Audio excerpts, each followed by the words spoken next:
Good evening. I'd like to call to order the September 11th, 2018 Bristol, Virginia City Council meeting. At this time, this is September 11th. I'd like for everyone to remember those that lost their lives on September 11th, 2001. And please, with me, take a moment of silence.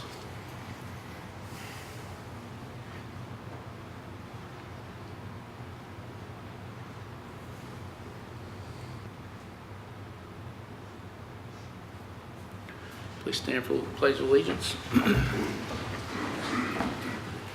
Pledge allegiance to the flag of the United States of America and to the republic for which it stands, one nation, under God, indivisible, with liberty and justice for all.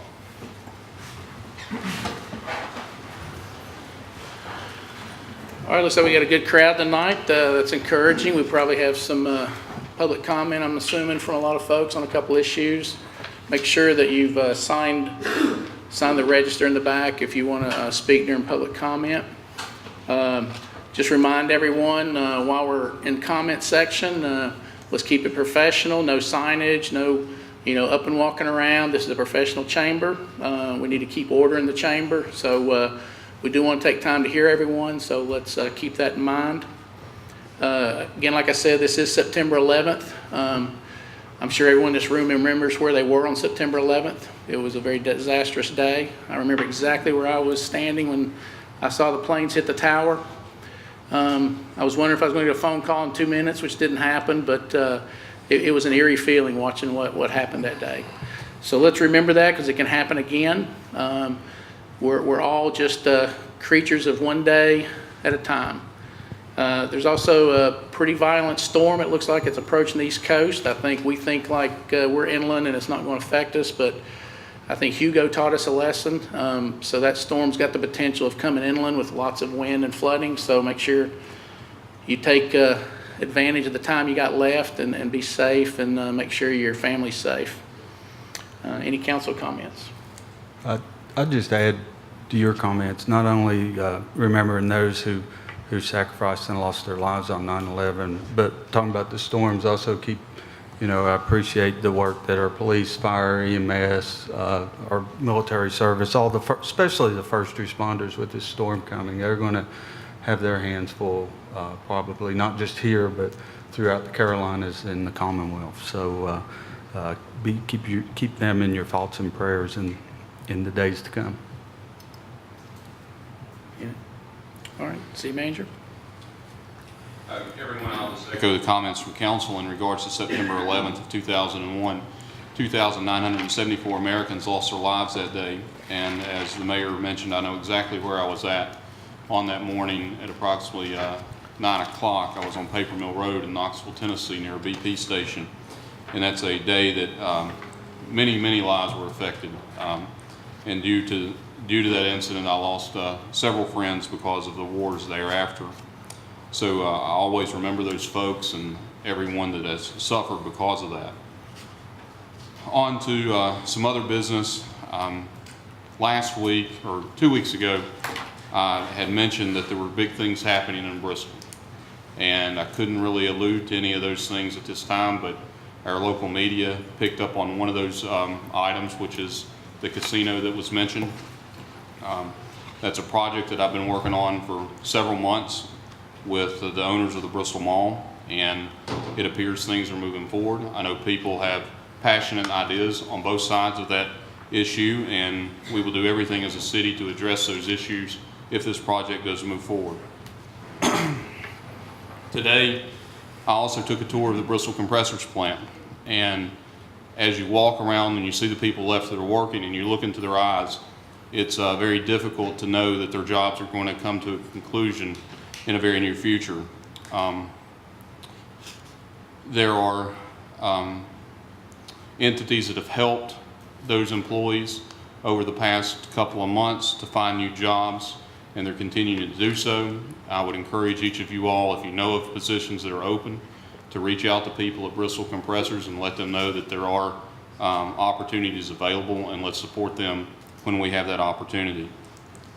In regards to Hurricane Florence, as you all are aware, there's a significant weather event that has formed in the Atlantic Ocean. Hurricane Florence is scheduled to make landfall on the coast of North Carolina or South Carolina on Friday or Saturday. Projections are early, but there's a substantial likelihood that Southwest Virginia will have a significant amount of rainfall over the weekend.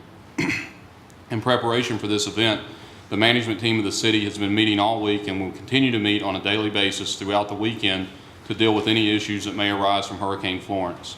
In an effort to stay in front of any issues that may arise from the storm, the city will be closing Sugar Hollow Park as of 5 p.m. on Thursday. Everyone must be out of the park by 5 p.m. on Thursday. Tomorrow, the city will be providing a list of streets that are in the floodplain. If you live on one of these streets, please be prepared to evacuate at some point over the weekend if the storm lives up to the forecast. Even if your street is not listed, you need to be prepared to evacuate in the event there is a flash flooding in other parts of the city. Local shelters have been contacted and are making preparations to house citizens if the need arises. Shelter locations will be announced on local media if it is necessary to open a shelter. Please stay tuned to the local media for further information throughout the week and weekend. Emergency services will respond to threats to lives first and property second. Finally, as the week progresses, press releases will continue to be issued by the city in order to keep citizens aware of the weather and the impact the hurricane may have on the city of Bristol. Finally, I want to address transparency in government. An important part of having an effective government is having a transparent government. I want to assure the citizens of Bristol, Virginia that the majority of this council, myself, and my staff believe in complete transparency when issues of public concern arise. The Virginia Freedom of Information Act requires us to provide certain information when a citizen or media organization requests it. We follow the letter of the law in every FOIA request we receive. Sometimes certain information cannot be provided either because FOIA exempts it from disclosure or the city charter prevents its disclosure unless permission is granted to release it by the person or entity involved. Over the next 2 months, council and myself will be taking a hard look at our charter to ensure that any information that pertains to the public's right to know will not be impeded by the language contained in our charter. An open government is an honest government, and we strive on a daily basis to be open and honest government of our citizens. All right, with that, the next item is matters to be presented by members of the public, non-agenda items. We've got 2 people signed up. Mr. Scott Campbell.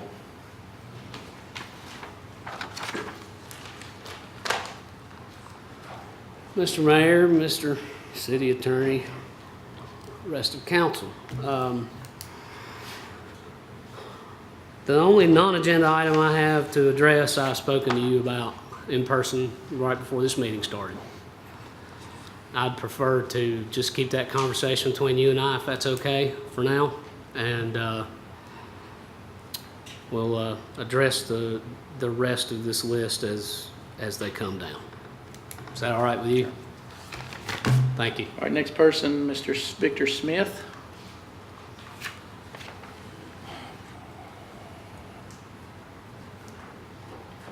Good evening, gentlemen. My name is Victor Smith. I live at 169 Chester Hill Road. I'm sorry that I got in on this big meeting tonight because my item is rather small. It has to do with putting grass, trash, and brush on the highway, blocking the possibility of the mailman delivering my mail and 2 other citizens. I've been to the post office, and they were supposed to send out a notice as to the regulations that are set for this type of incident. They are not supposed to block the mailbox with trash or any brush or anything. Regulations read in the postal manual, which is over 800 pages, that the mailman does not have to get out of his vehicle to deliver mail to your mailbox, nor does he have to back up to go around something that's blocking his way. The rules read that he must always move forward. I'd like to see something done about having the trash and whatnot placed beyond the curb. I have a neighbor who thinks that this all has to be put in the street because she believes she owns the property to the curb, but she does not. There's about 10 feet that is city property that belongs to the right-of-way, and I'm assuming that it's for sidewalks, but we will probably never have any sidewalks. The rule reads that in the city code that trash or anything must be placed no earlier than the afternoon before the day of regular pickup, but this person will mow grass and put it out to the street the day after pickup, and it sits there all week. And if you know anything about grass, it will start to mold and it will stink to high heaven. So I'd like to see something done about the violation. Thank you. Thank you.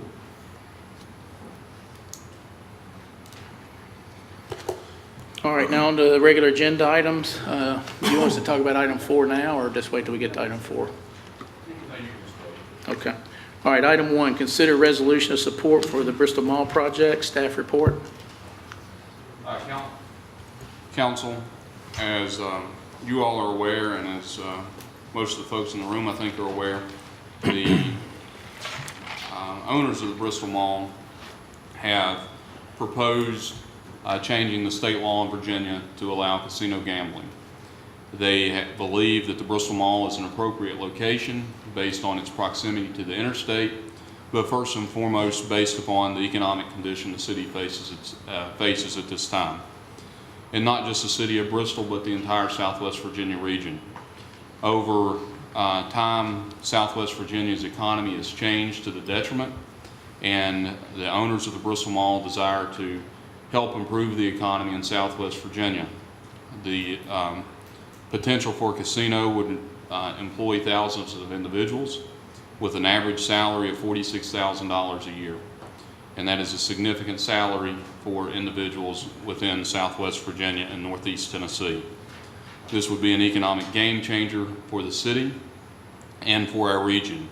It would, the city would no longer have to rely necessarily upon its residents for revenue, but we'd be relying upon the money and revenue from 80% or from citizens from outside of our locality, to the tune of 80% of the individuals would be spending their money here in the city of Bristol that are not from the city of Bristol. And that is a significant economic impact to the city of Bristol and other surrounding localities. So there is a resolution that has been included in your packet tonight, if council so desires, to support the effort of the mall owners in bringing a casino to the city of Bristol without the support of city funds or without the support of state funds. It would all be done by private investment. All right, we have several have signed up for public comment. First one on the list is Tommy Griffin.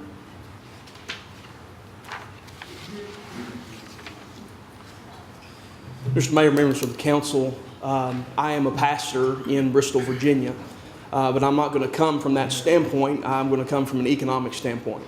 I've worked with finances. I'd like to say I'm pretty good with mine. Still wearing clothes, so I guess I'm all right. But the main thing that concerns me is, many of you know mom and pop businesses, they're dying off. But if I go to a mom and pop restaurant and I spend $40 on dinner, I've invested in the local economy. But if I go to a casino that's owned by private party investors that more than likely is going to be part of a higher, corporation, then I've put money into this institution that is in turn going to their pocket, and they're not concerned with this city because their main concern is putting money in their pocket, just like any business owners would be. The goal is to make profit. If you can't make profit, you don't have a good business. And the concern that I have is that if we allow this casino to come into this area to be built, everybody wants to say jobs, jobs, jobs, jobs. But you have to look at, with the casino, I've not always been a saved man. I lived a very sinful life a long time. I've gambled. I know what happens. I know how it works. And when it comes to that, my concern is this. The goal of a casino is for the house to always win. The goal is for them to get people in to spend money. They want to win. They don't want to let you win, but maybe 1% of the time, and most of that's going to be at a blackjack table. They want to give you a little leeway to give you just enough to get you to come back. And it's almost like a drug. If you look at different studies that have been done, 75% of those that go into casinos that are considered casual gamblers or just there to try it once or on vacation will go into an institution, but they only comprise 4% of the casino's profit. 4%. The other remaining percentage of that percentage left, that 25% that's left, are what are considered problem gamblers. Gambling addiction has gotten so bad that it's now in the American Psychiatric Handbook for a diagnosable disease because gambling has gotten so bad. And with that, I submit to you that bringing an institution like that is going to do two things. One, for just a few moments, and maybe even for a couple of years, we're going to see a lot of people come in. We'll see money begin to roll in. We'll see tourists come to check it out. But if you look at any other city that's built a casino just for the sake of trying to salvage some revenue, some tax revenue, which is what I understand would be the city's goal here, is to get some tax revenue back out of it to try to help the city, all of those have failed. As a matter of fact, ones that were built within just a couple of years, 30% of their profits were tanking. And so I say all that to say this. Bringing a casino, while the house will win, homes will be broken. You can look at statistics and see how many men and women have separated over the issue of gambling addiction. And gambling does just that. One little taste is all you need, just like a drug. And so I just submit to you that you vote no against this referendum. Thank you. All right, next person, Joshua Davis. Thank you for this opportunity to speak, and I am a citizen here of Bristol, Virginia, have been for a number of years, and worked in the city. And So, speaking your address real quick. What's that? Did you say your address? Oh, 119 King Solver Street. Okay. KINGSOLVER. Yep. And so I've been a citizen here for a number of years, and my wife taught in the school system here in the city at Stonewall Jackson for a few years as well. So I'm very familiar, and I know I'm also involved in the ministry here in Bristol, Virginia as well in the city. So I'm very familiar with a lot of the issues, and I know the economic situation and all the turmoil and things that are going on in our city, and I'm very well aware of that. But I'm also here along with Tommy to oppose the casino coming, just simply based on some of the statistics that I came across in my research and things that were published not by fake news or anything like that, or just somebody's opinion, but these were major university studies. University of Georgia, University of Illinois did a study that found that there was an 8% increase in crime in counties with casinos that was attributed to the presence of the casinos, and a crime increase that cost residents on average $65 a year, because when the crime increases, then so does the police presence and more equipment and things like that. And so while it may have some economic benefit at first to the city, in the long run it could end up being a downfall in many ways. And not just that study, the National Association of Realtors said that there was unambiguous negative on property values. So property values that neighbor the casino properties, almost always, unambiguously negative was their term that they used. So they go down, they decrease in property values. And I don't live right around the mall area per se, but just right here in this Bristol region. And I know that we are trying to explore all options. We're trying to put everything on the table, and when compressors closes, our hearts go out to all those folks, and I know several of those people personally. And so I know that our city and you guys have the best interests of the city at heart, and I believe that. You want to see things turn around, that's why you serve. But is this the right option for us to consider for the long term? Not just thinking of short-term solutions, but long-term benefits to our community. Thank you for your time. Thank you. All right, next person, Scott Campbell.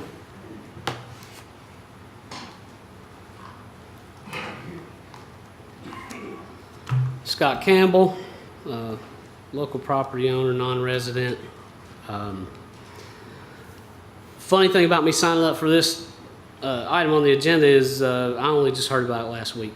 Been kind of out of the loop with some of the stuff that's been going on in these chambers for about the last month or so. I will go on record as saying this. The last big hopeful plan that I heard about the mall was something totally separate from this. And now this is new. So I'm withholding judgment about this, but I'd just like to say well, maybe I should ask a question. Am I allowed to ask questions? Or? I don't know if we'll have any answers, but you can go ahead and ask it. Okay, so gambling is not legal in the state of Virginia today, correct? Right. Okay. So I guess I'll have to wait and hear a whole lot more about this. Thanks. All right, next person, Nancy Marnie.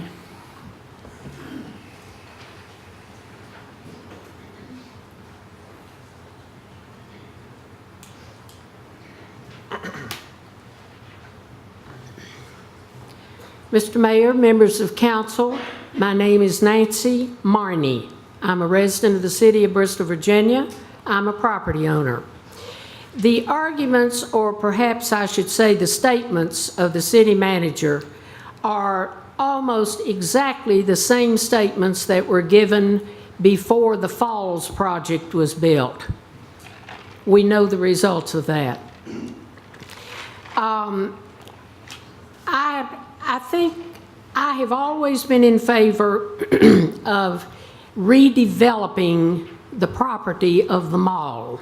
It has lots of potential in creative hands. I am in favor of developing the mall property, but there is one phase of that gives me pause.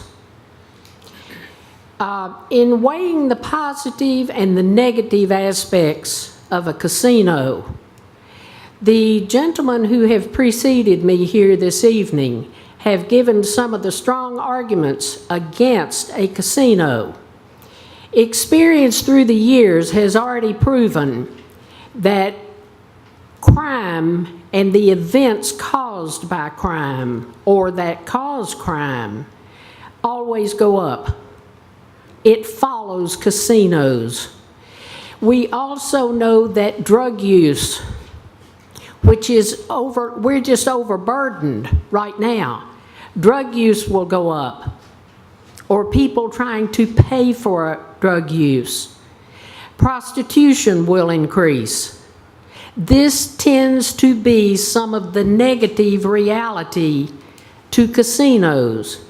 Now, this would be in addition to any positive effects, such as bringing in some extra money. Yes, Lord knows we need that. Bringing in jobs. But I think in the overall picture, the negatives are incredibly strong. Incredibly strong. Now, in the state of Virginia, there are very good, real reasons why the state of Virginia does not allow casinos to operate within the state of Virginia. It is against the law. Casinos in the state of Virginia are against the state of Virginia law for very good reason. I support the state of Virginia. Thank you.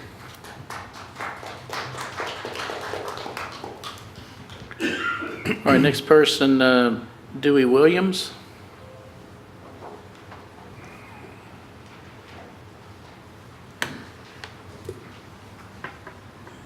My name's Dewey Williams. I pastor Bell Meadows Baptist Church in Bristol, Virginia.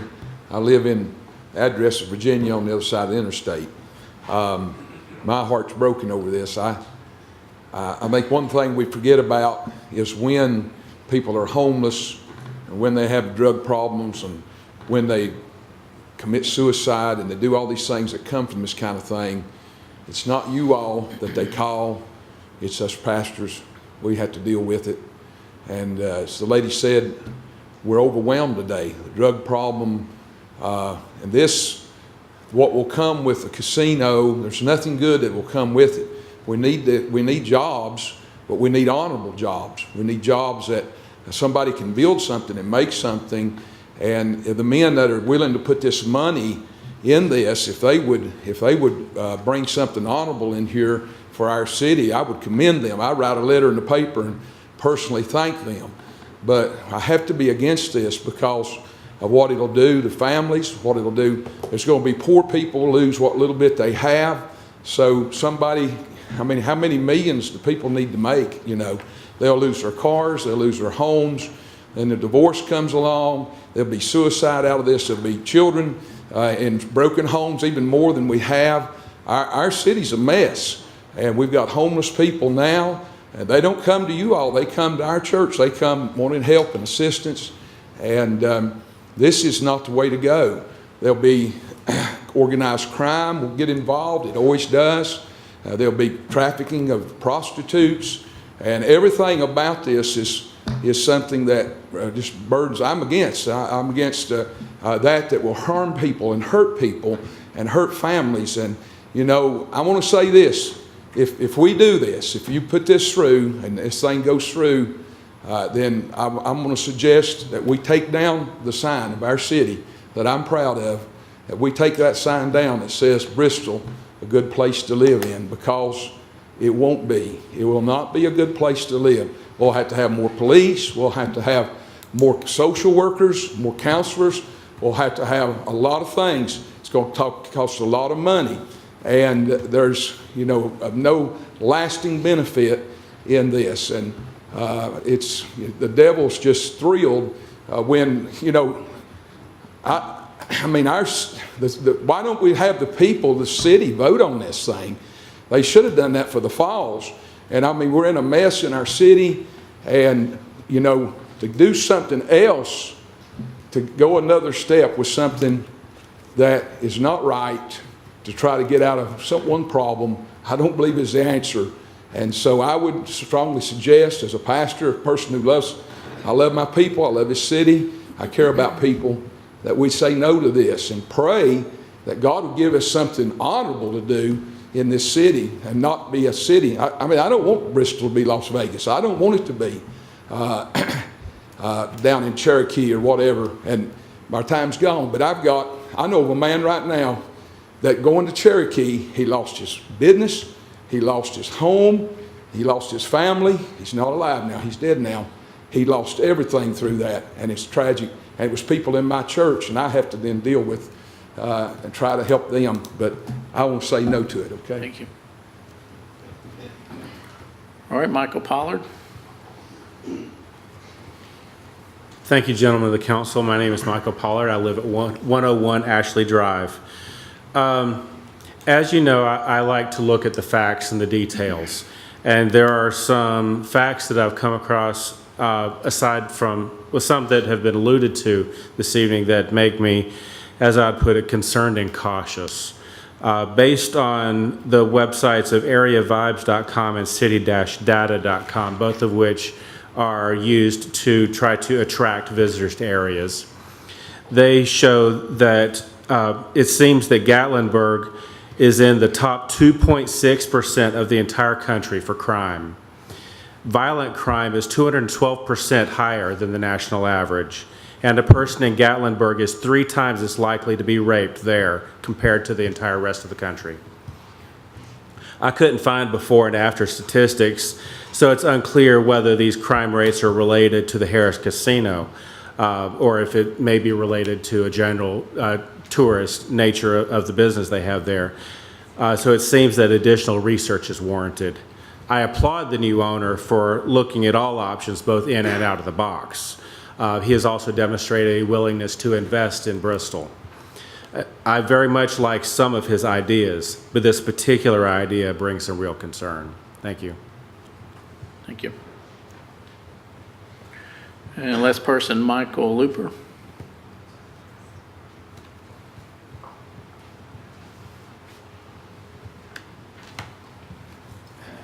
Thank you, Mayor. My name is actually Michael Cooper, 101 Cooper? Meadowcrest Drive. Sorry. Like the pastor, I do have, a lot of concerns about it. I'm cautiously, for the idea of, you look at the numbers and they almost seem inflated on my aspect. 5,000 jobs, 46,000 I think was the quote a year. And I think the average income for Bristol, Virginia, if I'm not mistaken, I might be wrong, 32,000 a year. So obviously that's a jump. So economically, I'm for it. But as far as the social costs, I could definitely understand that. I would encourage the council, if they have time, to research, look at the UNC Chapel Hill's business school model. They studied Cherokee Casino for the period of however long it was been open. They identified 3.2 million to 3.6 million visitors a year to Cherokee. So if you look at our town, you know, we have about 17,000 people. We're going to bring in 5,000 workers. It is going to change the town as far as the demographics, people coming into the town. So if we do this, and I don't know, you know, the legislative body in Virginia, if they're even going to approach this, you have to have safety nets for people. So you have to prevent what that pastor, I don't remember the gentleman's name, you know, things happening in our community. So we can keep that sign. I fundamentally believe that the only way out of our economic situation is jobs. I don't know if tourism is the answer, because that's essentially what this is a tourism venture. At the end of the day, I'm also cautious a little bit by the fact that, you know, we're advertising for this resort when the cannabis oil manufacturing was like, we want to be at the same place. So I don't want to run them out and then maybe this doesn't work. Because if you're not aware, Kentucky's doing the same situation 80 miles from here, Kentucky. Mississippi also did it and they legalized it. I don't know what the results are from that, but I would say if this does happen, we have to have safety nets and we have to think long term. And if we get $26 million for the tax revenue, which I believe the website said, I would strongly suggest you guys, if you're still on the council at that point, to put that on the debt for the falls to get that paid off as quick as possible. But thank you. Thank you. All right, next person signed up, is this Emily Llewellyn? Hi, my name is Emmeline Llewellyn. I live at 424 Logan Circle, Bluff City, Tennessee. I'm an 18-year-old college student at Northeast State this year, and I'm taking psychology, and I don't believe in coincidences because I'm a Christian. Yesterday, my teacher assigned me gambling and the brain, and I had the opportunity to look at some of the things that gambling does to the brain, and I found out that it's addictive, very addictive. It sets off the same hormone and releases the same chemical as cocaine does to your brain. So it automatically hooks you in, and once you do it once, it opens the reward center of your brain, and it just causes you to want more and more. And I ask you, as a concerned citizen of Bristol, why would we want more addiction here? We already have a great number of drug babies born every year that are addicted to drugs. We have a great number of people that are addicted to drugs here that live in poverty because they're addicted and they can't afford anything else. There's a lot of health problems that come from gambling: high blood pressure, ulcers, migraines, lots of psychological disorders, depression, bipolar anxiety, panic, hypomania. And I want to point out that 50% of all gamblers are addicted to some sort of drug, which we obviously already know there's a lot of drug use here in Bristol. I looked up on Georgia State University. There's a huge crisis here in Northeast Tennessee and Southwest Virginia with the drug use, obviously. And I looked up and it said suicide in states that have casinos, the suicide rate is doubled compared to other states in the United States. I just want to remind you all that a chain is only as strong as its weakest link. And if the people in Bristol struggle, how strong is the city going to be? Thank you. Thank you. Next person is Holly Llewellyn. Hello, Mayor, City Council. My name is Holly Llewellyn, and I also live at 424 Logan Circle. And it troubles me that you all are planning to vote tonight on something that the community has only been aware of for a few days. I'm very concerned about the future of Bristol. I am I guess you could say, retired school teacher. I taught in Sullivan County for 12 years, and I have a master's degree in education. I also have studied psychology and addiction, and I'm well aware from being a teacher and in the classroom how many students already suffer from poverty, how many families suffer from alcoholism, drug addiction. And I know that here in the Tri-Cities, we have about a 25% increase in suicides over other cities in our nation. I would just challenge you to think about what would you like Bristol to look like in 5, 10, 20 years from now, 30 years from now. What type of people do we want to attract to our city? Again, we are a poverty-stricken area, a drug-addicted area. And now we are gambling with Bristol's future. And I just ask, who wins? We've had a lot of good information presented here tonight, and definitely the developer or developers of this would win. But who is going to clean up the aftermath that comes over time? As the pastor said, they're the ones who get the phone calls when there's a divorce, when there's alcoholism in the home. And we would definitely have to hire more law enforcement. Our hospitals are probably going to have to hire more people to handle violent acts and injuries that are going to happen as a result of people there who might get in a fight or leave and get drunk. We'll have more dangerous people on the highways. In the long run, I just think it's going to cost the city more than we will gain. And I would ask you to invest in something legal that would be good for all of Bristol, so that we can keep our sign that says Bristol, a good place to live. Thank you. All right, thank you. Next person, Scott Price.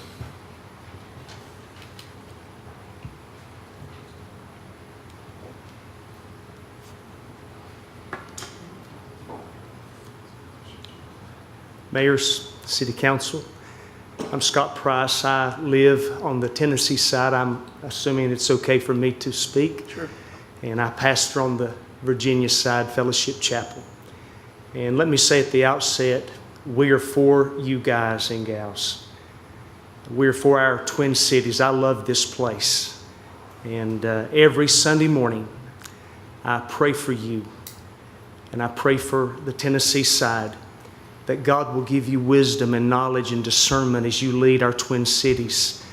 And I have specifically prayed for months and even now into years that God would use you in helping to bring into our Twin Cities industry, good industry, that will bring good jobs. And I was invited to meet with one of the developers of the Bristol Mall, and we had a very cordial meeting.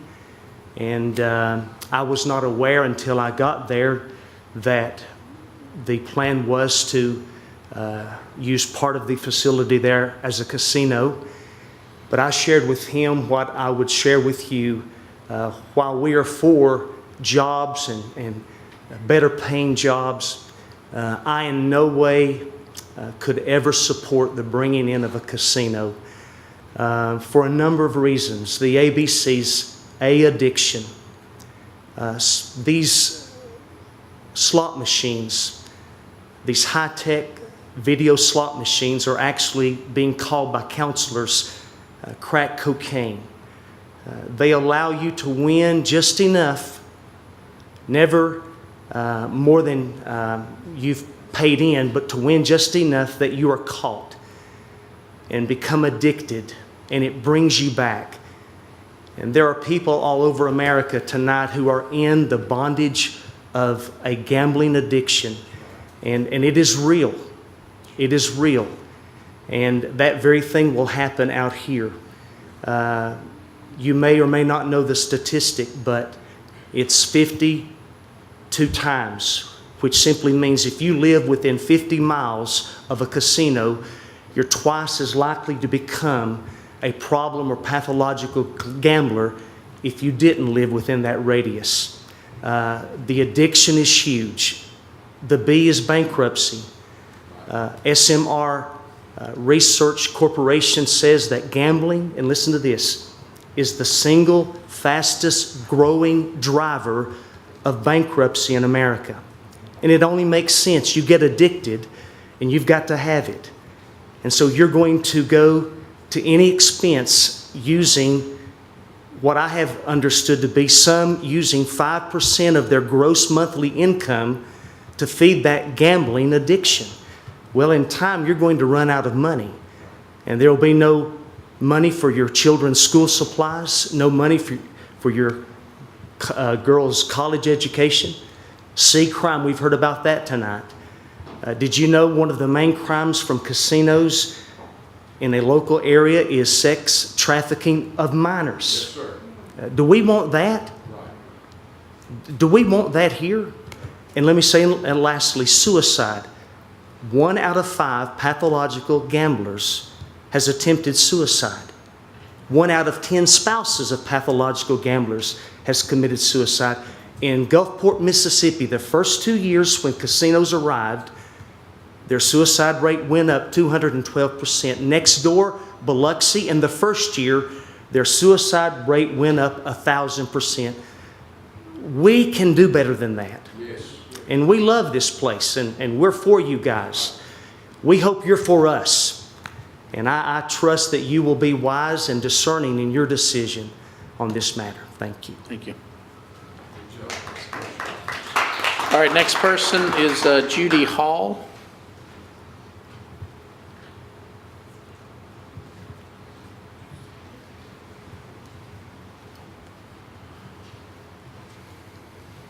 Hello, Mr. Mayor, council members. My name's Judy Hall. I live at 408B Cheyenne Road. I don't have any statistics or anything, but I lived in Cherokee. And what these men said is true.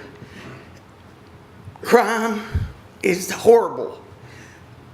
Suicide. People lose their homes. They lose everything.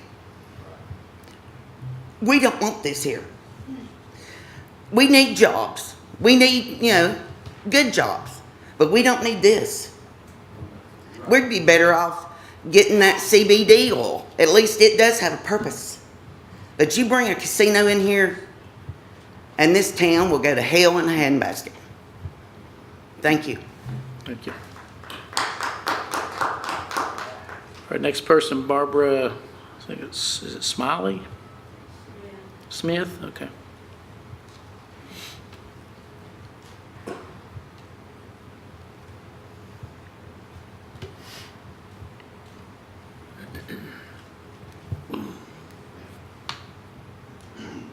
Gotta get my composure. I'm Barbara Smith. I live at 501 Vernon Street, Bristol, Virginia. And you all make me want to cry because I have an addictive behavior. Now, God saved me from that. But Mr. Mayor and council members, I know every one of you. I knew nothing about this casino coming here until last week. You have people in this town that have worked hard all their lives to bring their kids up to be the best that they can be. Some of our kids have had hard times. Some of our grandchildren have had hard times. Casino being brought to Bristol will cause corruption of our children and our grandchildren and parents and friends and neighbors. I would love to see jobs brought in here, and to make $47,000 a year, as you say, would be great. My daughter would jump for joy. She would jump for joy for jobs coming in here at $37,000 a year. And I hate that we've had plants and businesses closed down. But I'm going to say again, I am a nurse with my master's degree. I work in a local hospital. I see young and old come in our ICUs and our ERs that have committed suicide, or husbands have killed wives, or wives have killed husbands. Young people that are addicted to drugs or addicted to alcohol that end up in nursing homes from age 19 to age 88.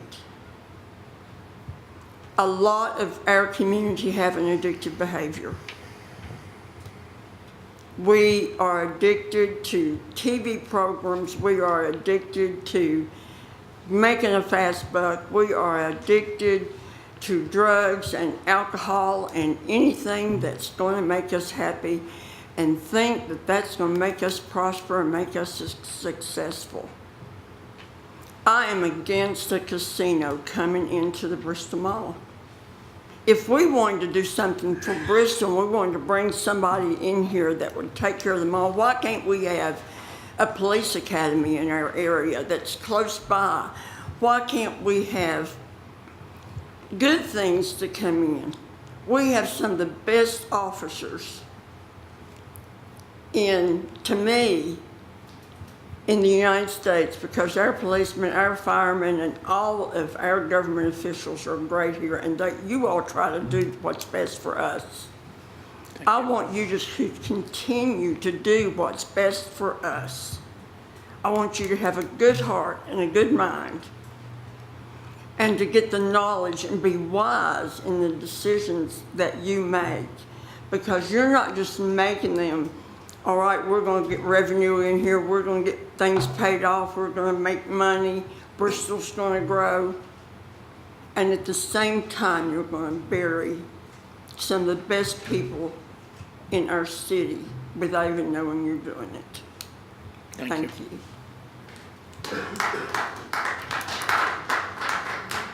I guess the last person at the podium would be Jason from the project.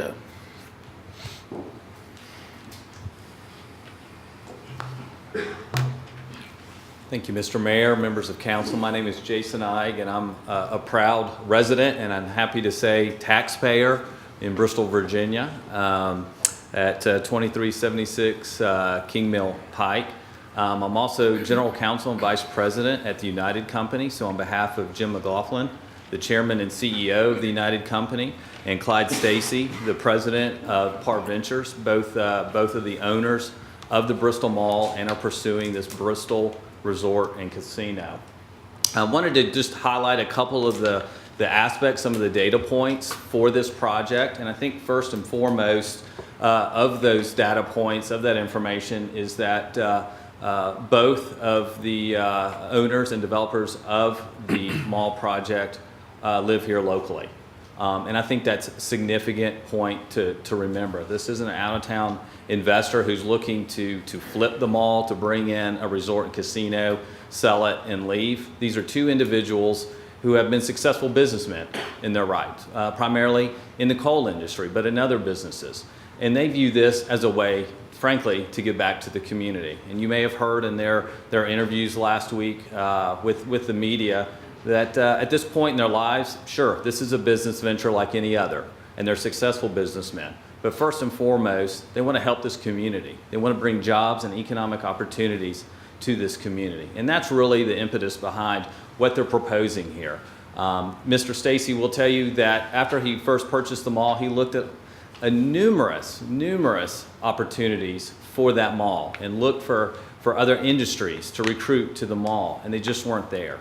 But one idea really stuck and resonated, and that's building a resort with a casino. And I think that's also an important data point that we're discussing here today, is the fact that this is a full-service resort with all the amenities that come with the resort, both hotels, both entertainment, live entertainment, concerts, those type of activities, activities for children, amusement type activities. Even Mr. McLaughlin would even like to see a roller coaster going around the perimeter of this property. And we kind of laughed when he came up with that idea, but that's the type of heart, that's the type of things that they want to bring to this resort. Now, certainly there will be a casino component to it. That frankly is what will be the foundation to help make this plausible, to frankly bring in tourists from out of state. And really that's what this resort and casino is intended to do, is bring in tourism to Bristol. We already have the racetrack. We have the Country Music Museum. We have the music, we have the heritage, we have the beautiful mountains around here. So this will be another draw to this region. Another point just to make is gaming is legal in Virginia in many ways. There's charitable gaming, there's the Virginia Lottery. Just recently the General Assembly passed a law that would allow Colonial Downs to come back into business and would allow the historic horse racing machines to be put in Virginia. So there's many opportunities to game in Virginia already. What we're asking for is a casino, not Vegas style, where you'll have multiple casinos, but one resort that also happens to have a casino. You could liken it to the Greenbrier, for instance. But just to go through a couple of points, which I think the city manager already mentioned, but first year in operation, we're projecting 2,000 jobs, good paying jobs. Average salary, $46,000 for these jobs. And these are jobs across the spectrum of skill sets, from people working the floors to working in the hotel, hospitality, food and beverage, but also IT, security, finance, management, legal. So all of these are good paying, good opportunity jobs. The other thing is Bristol, Virginia tax is projected by 2027 when the project will be completely built out, approximately 7 years if the General Assembly passes this next year, will bring in $26.8 million in new tax revenue. And that's B-poll tax, that's meals and lodging, that's the type of tax structure that we currently already have in place. That doesn't include some type of revenue share in addition to the normal tax structures that this resort and project will be paying for. And ultimately, economic development is projected by Chimera report that you've probably already seen, is reported by the media, $1.5 billion to the region, not just Bristol, Virginia, not just Bristol, Tennessee, but the entire region of Southwest Virginia. And as we know, with coal jobs waning and the coal industry waning, these jobs are necessary. And this will provide jobs for people throughout all of Southwest Virginia and frankly, Northeast Tennessee as well. Another important factor, obviously this has been said before, but we're not asking for a penny from the city, from the state, or from the federal government. This will all be self-financed by the developers, again, who are local businessmen who live in this community. And what we're asking here tonight is a resolution supporting this project. The General Assembly in Richmond will be voting on whether to legalize this casino next session. They want to know that the locality supports it. And that's what we're asking here today. We're not asking you to pass an ordinance. We're not asking you to give us funding. We're just asking you to support the development by these private business owners to help the city.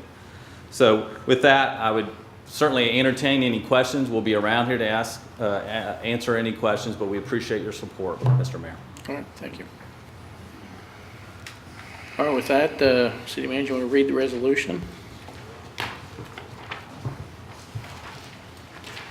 A resolution of the City Council of the City of Bristol, Virginia, supporting the resort and casino redevelopment project at the Bristol Mall, including efforts to petition the Virginia General Assembly and the Governor. Whereas the City Council met on September the 11th, 2018 to consider the revitalization of the former Bristol Mall location. Since its closure in August of 2017, the city has lost more than $2.5 million annually in direct and indirect revenues from the Bristol Mall, with no certain means of recovery or future use. Whereas after consideration of information provided by the potential developers, all long-standing business leaders in our community, including independently verified data regarding the employment and fiscal impact for the development of a resort and casino operation on premises, as well as hotel, restaurants, entertainment, and convention space. Whereas this proposed redevelopment project is intended to bring unprecedented employment opportunities and significant new revenue to the city, the cost of which will be borne by the business leaders and not the city taxpayers, and time is of the essence to prevent this unique opportunity from being irretrievably lost to an adjoining state with similar efforts pending now. Therefore, be it resolved that in the consideration of the foregoing in light in the best interest of the city of Bristol, Virginia, and the general welfare of its citizens, the City Council fully supports the efforts of the local business community to petition the Virginia General Assembly and the Governor for approval to repurpose the property formerly known as the Bristol Mall into a resort and casino, passed and adopted by the City Council of the City of Bristol, Virginia at a regularly scheduled meeting of said council on September the 11th, 2018. All right, this time, need the pleasure of council. On a motion in a second. I move to approve the support. I second. Then why did you even want us to say? Ma'am. All right, so I have a motion by Mr. Wingard and a second by Mr. Osborne. So now council discussion. Okay, I agree with everybody in here tonight. Everything that's been said is true, but to what degree? Okay, there is nothing known to man that man has not abused. It does not matter. You pick the subject. You pick the item. Man is known for his abusive behavior. This casino has been brought forth by two investors that are local, that are wanting to move this city forward. Our biggest problem in this city is a financial problem. They're not asking for anything but our consent to move forward. The state of Virginia is going to have the final word on whether or not this project moves forward. But we've had the Virginia lottery in place in this state for a long time now. And I would dare say that there's not one person sitting in this council tonight that has not participated in that lottery. Okay, I'm seeing 4 hands, 5, 6, okay? The vast majority of Virginians have participated in a form of gambling right now. They've either bought tickets or they've received tickets as a gift and scratched them off. This is a proposal that will bring a vast amount of money into this city. Is there going to be an increase in crime? I'm sure there will be. We're going to have thousands of more people in this city all the time. Y'all have said yourself tonight that 1.5 to 2 million people visit Paris Casino. You cannot have that type of volume of people without there being some type of acts of crime. Just look at our small community now. Our jail's full. We have to send our inmates out into other localities because we can't house them all. Man has bad habits that are abusive and destructive to their families. Men and women make decisions every day of their life, how they're going to live, what they're going to have, and if they're going to prosper or they're going to fail. It is my opinion that the vast majority of people that visit these casinos know exactly what they're doing. They make educated, calculated decisions on how much money they're going to spend. They set a budget. It's entertainment to them, and they go home. And is it right for government to tell the vast majority of people you cannot do something because a small percentage is going to abuse it? And that is the case with just about everything we face in this nation. A few people make everything look bad, whether it's a driver on the street, whether it's a drunk at a bar. It does not matter. Everything under the sun can be abused and twisted in a negative format. So my mind is, I'm going to vote for this. I'm all in on it. This is what has been presented to the city. It is a game changer, and it will be a game changer for decades. Now, what man chooses to do with it as an individual or a woman, that is their own personal decision. You and I cannot control it. We have pastors here that have people in their pews that are a train wreck today, and we don't have a casino. But they found something to abuse. They found something that misguided them and got their minds messed up. You can't change that. You can change them if the good Lord is willing to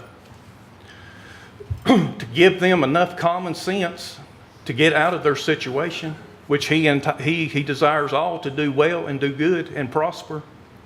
But man, from in the garden, has failed.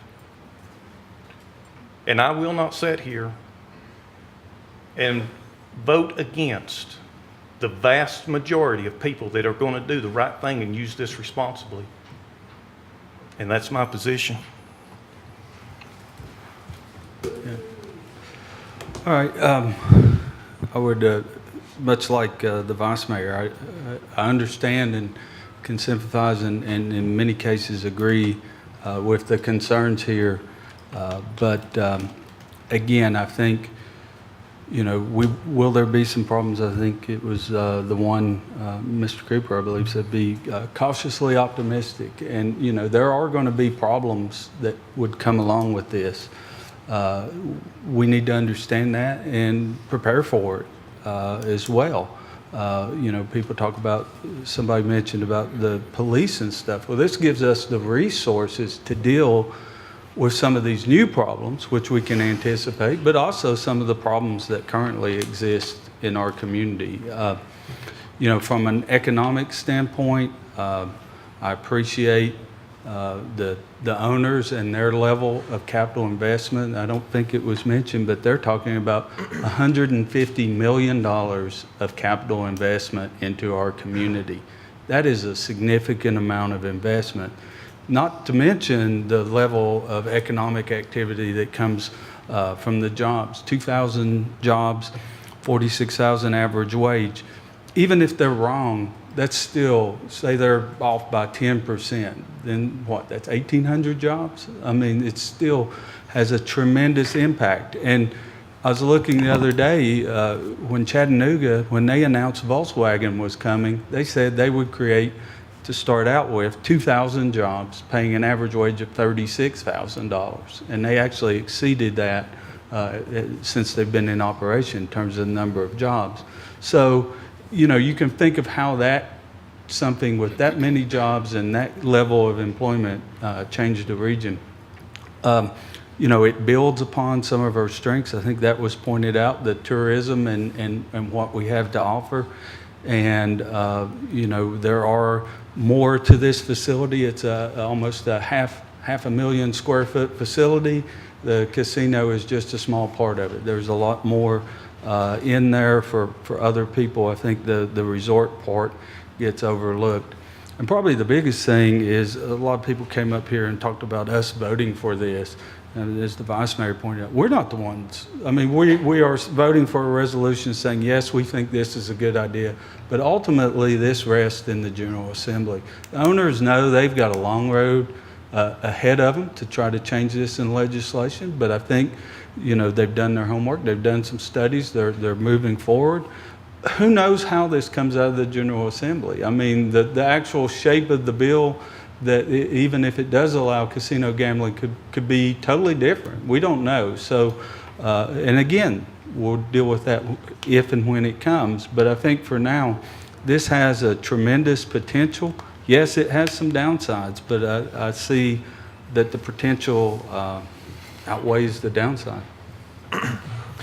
So I have a few thoughts too. So believe me when I say I understand the questions that have been raised tonight by different folks, be it the socioeconomic effects it would have on the community, the morality side, or even questions about increased traffic. But here's a question I have. If not this, then what? And if not now, then when? When I first started running for city council in January, I talked about the need for generating new tax revenue and for doing it in new ways. Economic growth is the key to shoring up our financial situation long-term, not budget cutting or raising taxes. Everyone talks about the need to do something big, and this is something big. It's a game changer for our city, like we've set up here. The important thing to remember is Mr. McLaughlin and Mr. Stacy have pledged they'll request no money from the city. Aside from offering our support, this will be a private project. We're talking about improving a giant building that's currently sitting vacant. We're talking about initially creating 2,000 good-paying jobs with access to health care. We're talking about the city receiving tax revenues to fund our police and fund our firefighters and fund our schools like they deserve to be funded. So I support this project. Mr. McLaughlin and Mr. Stacy both have a solid plan for this. There's certainly some hurdles they have to cross to get across the finish line. But I do look forward to the progress we're going to see from them. And furthermore, I urge Delegate O'Quinn and Senator Carrico, along with the other members of the General Assembly, to take a good hard look at this and do the right thing, not only for Bristol, but for the whole of Southwest Virginia. Thank you. All right, so I'll say a few words here. I think from my perspective, I want to tell you what I think philosophically to start with. I have believed from the bottom of my heart from day one that everybody has their own personal responsibility. You have your personal responsibility to trust your Lord and do what you think's right. You have your personal responsibility to take care of your family. You have a personal responsibility to do what's right every day. So if you decide to do something that's not right, whether it be an addiction to gambling or an addiction to cell phones, which every teenager seems to have, or an addiction to alcohol, that's a personal choice. And you're going to answer up for that personal choice. One day you will answer for those choices. And that's why you're on this earth, to answer for those choices. So these preachers in here are trying to be the ones that talk on your behalf so that they direct you in the right way. But government, philosophically, government has no role to tell people what they should or should not do, what's right and what's wrong in their life. That's their choice, because they're the ones at the end of the day have to answer up for their choices. So I don't want to get in the way of dictating what a person can or can't do, because they need to show they have personal responsibility to do what's right, because that's what you're on this earth for. So that's the way I feel about it. There's not a single thing you could pick that someone doesn't have an addiction to. It's either food or a car or a cell phone or alcohol or the internet or sex on the internet, you name it. We could talk all day long. It's all around us. It's called sin. So this is just another form of that. If you abuse it and if you don't deal with it in the way you should deal with it. I have gambled. I have personally sat at a blackjack table. I have put my money on that table, and I walked away 30 minutes later because I lost my $30, right? That was a personal choice. It didn't drag me back to the table to lose all of my savings. It didn't drag me into bankruptcy. But some people it does, because it's a personal choice. So you've got to have some strong family around you. You've got to have a strong community, a strong church around you to make sure you make good decisions. Because if you want to have that form of entertainment, you should have the choice to have that form of entertainment. As long as it's legal,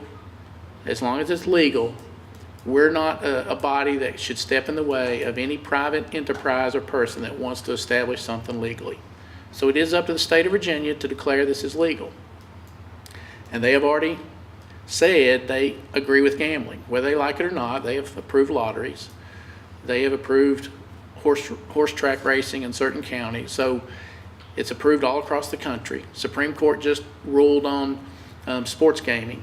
So our government is making these things legal. So as long as it's legal and it's done right, I don't see the problem other than if it's done wrong. Now, so I'll turn now to the project team. So you've heard the community, you've heard the preachers today, you've heard the people that know firsthand what happens to folks when they abuse it. So you've got a huge responsibility on your shoulders, huge responsibility to do this thing right, to make sure it's done properly, to make sure it is a family-oriented environment, to make sure it does have proper security, to make sure the money's are funneled back to the community for law enforcement and for schools and to prosper this community. So there's two sides of the highway. So the project team, you don't want your legacy to be, we didn't do it right. You cannot overlook any detail in this project because there's long-term implications of doing it wrong. And my best example, and I've been to Las Vegas because of conferences, is we definitely don't want a circus. If anybody's been to Las Vegas, you know what I'm talking about. That is the scum of the scum. But if you do it wrong, that's what you end up with. So it's like any project, whether you build a house or a school, you can do it extremely well, where it's above board and it's done exactly right, and it's a positive experience for everybody, or you do it wrong.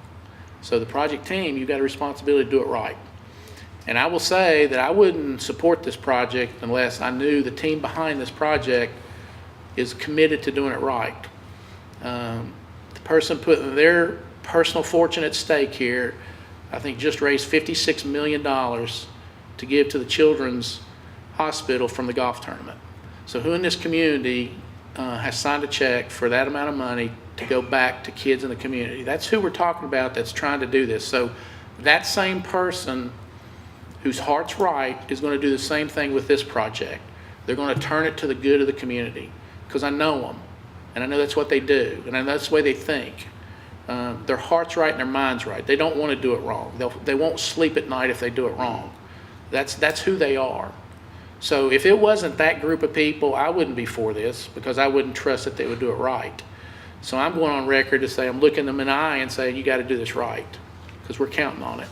And the support here is based on knowing you're going to do it right. All right, with that said, we've got a motion by Mr. Wingard and a second by Mr. Osborne. Please call the roll. Hartley? Yes. Osborne? Yes. Wingard? Yes. Mumpower? Yes. All right, next item is consider a joint public hearing with the Planning Commission on ZMA number 1-2018.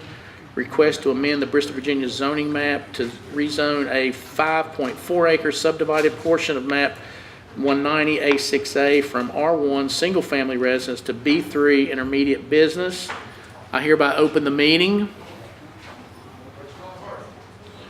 At this time, I'd like staff comment.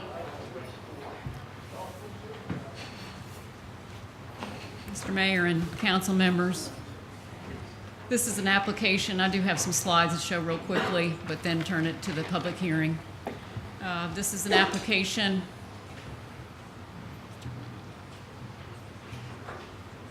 for 5.4 acres. It's our first rezoning application of this year. That's the reason it's number 1, 2018. 5.4 acres is presently zoned R1. The property owner and applicant, Mr. Clarence Dishman, is requesting a rezoning or a zoning map amendment to B3, which is intermediate business. This property is a division that was approved last month of a larger tract, and this is the part on the front that faces 81, basically right across from Home Depot and the commercial area across the interstate. This is the present zoning map. And the arrow pointing to the 5.4 acres is basically a rectangular piece of property. As I said, about 800 feet along the frontage and about 300 feet deep. This shows the survey plat of the property. Again, 5.4 acres, a little bit of the terrain. It slopes upward. In fact, the crest of the ridge is beyond the back property line, so it continues to go up to this ridge here. This is the center of the property right here. Just a few more pictures of the center of the property, and on looking in either direction, this is looking to the east toward, there's 7 homes that are on Stagecoach Road beyond these tall trees, and this is kind of the vegetative barrier there, with the property being over here. This is the property looking to the west, Stagecoach Road over here, and Ernie Sullen's clothing store beyond these trees right here. And just a quick, also included in the staff report that you have is a picture of our future land use map, which is part of our comprehensive plan, showing this property as future use as regional commercial. There are no specific plans at all for the property. The property owner desires to sell the property, which he is planning to do in this fall.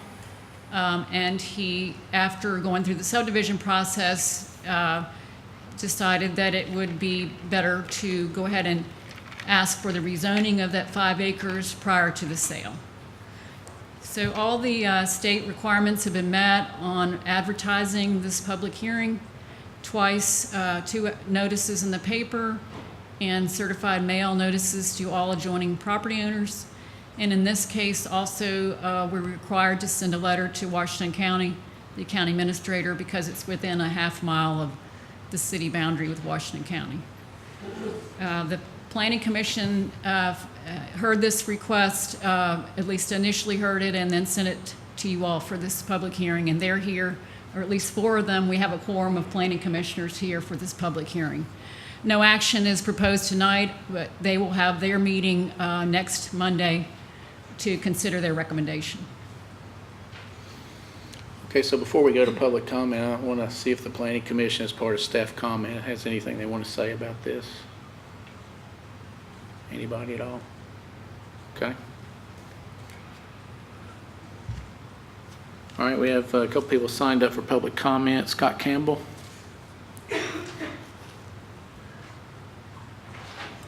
My name is Scott Campbell. I'm a non-resident property owner. I'm one of the adjoining property owners that Ms. Morgan just mentioned, and I have not received any certified letter notifying me of this hearing, for one. You are not an adjoining property owner to the 5.4 acres. Okay. That was, so, yeah. I have roundly objected to not only the subdivision of this property previously during the other planning commission meetings. I was told in one of the meetings that there's no conflict of interest from Mr. Wingard for moving to subdivide the property because the property he owns is 2,400 feet away.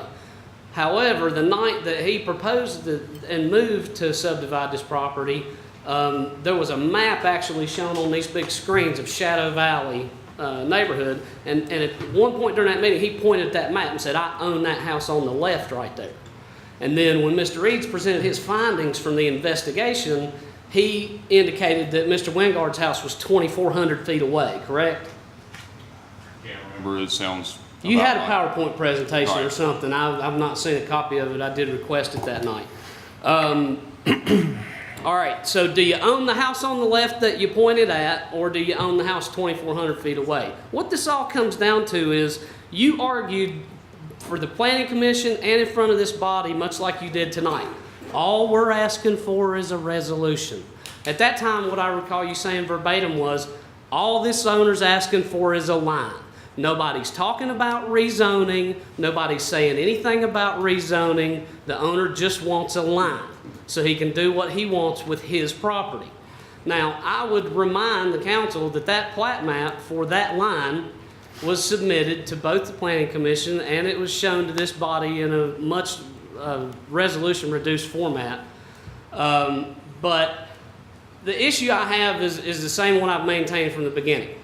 You have a city staff member making a favorable recommendation to a body that's going to make a unanimous vote and unanimous decision based on a staff recommendation. Her stated purpose of this at the meeting on July the 10th of the Planning Commission was, the owner has come to us to make this change to increase the marketability of his property. Again, I maintain this is government action to help increase the value of property. Nobody's offered me any government action to increase the value of my property. It's been very roundly discussed by myself and many members of this body, many members of this city government, many members of this community. I know exactly what the plans are for that 32.4 acres that my property adjoins. Now, if we're going to put highlighted pictures and photos up here, and we're going to talk about zoning and things like that, and proposals and what haves and maybes and assumes and we thinks, that's one thing. But if you guys are going to operate government in a responsible manner, you're going to have to start learning to listen to the concerns of your citizens and listening to them with an honest ear. And, you know, I've had my complaints with Doug Fleener, but I'll say this about it. In my experience, he's been an honest man, and I don't understand why he's not here tonight. And I've read a little bit in the paper about what's going on. I made my opinion to Randy clear back in the spring. You can ask a man to resign. You can ask a man to retire. I think that's inside the scope of what y'all can do. But y'all can't go a bunch of guys behind closed doors and just kick him out of the band. That's high school kid stuff. So I don't know what's going on around here in the running of this city government, where I've invested a lot of my money and a lot of my time in getting engaged in this civic process in the last 9 months. Time's up, Mr. Campbell. You're off Is there topic. anyone that would defer 3 minutes to let me continue? No? Time's up, Mr. Campbell. All right, well, you've heard most of what I have to say, and I would strongly recommend that you recommend to the Joint Planning Next person Commission that is, everybody rethink their actions on this, going all the way back to July the 10th. Next person, Nancy Morney. Thank you.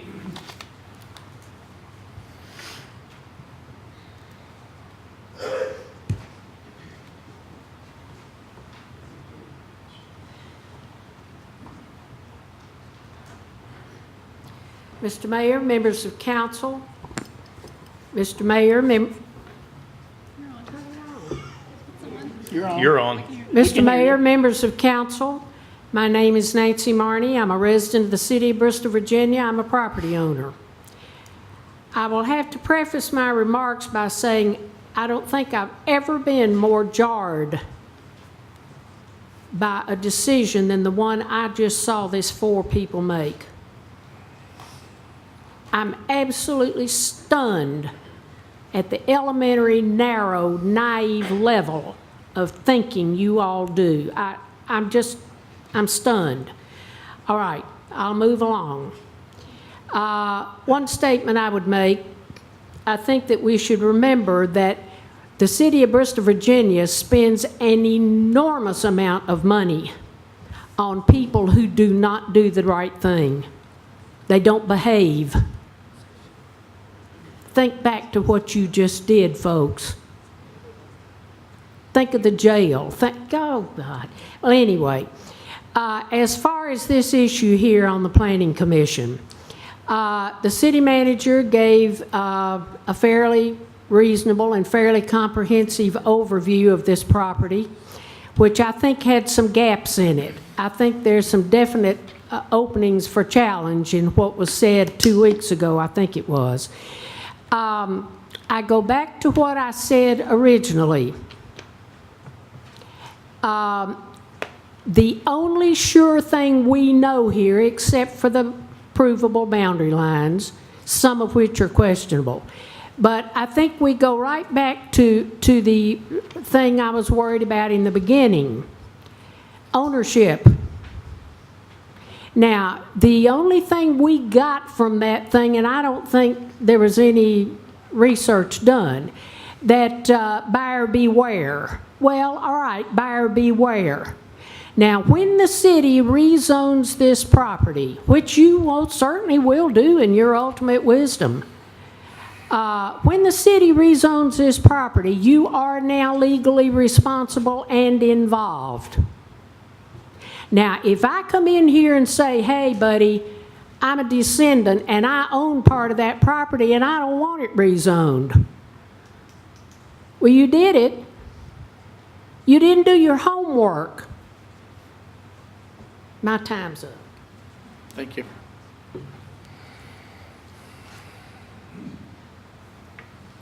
All right, I hereby close the public hearing.